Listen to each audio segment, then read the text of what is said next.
Hello mga mare! Ito nga pala yung luma naming lagayan ng condiments at pag nakita mo tong video na to, ito na yung sign para magpalit ka na rin ng lagayan ng mga condiments mo.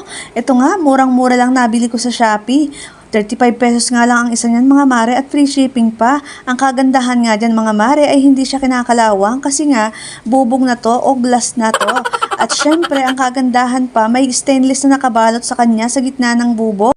At isang dangkal at kalahati nga pala ang laki nito mga mare kaya tamang-tama lang. At alam ko nga mga mare, excited na kayo.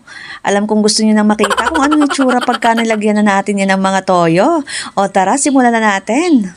At bago pa kayo mainip dyan, ay sisimulan ko na ang paglilipat. At inuna ko na nga rin dito yung toyo ilipat. Tapos tinakpan ko na nga lang ng ganyan. At isunod ko na nga rin yung suka. O diba mga mare, tamang-tama lang isang bote dyan.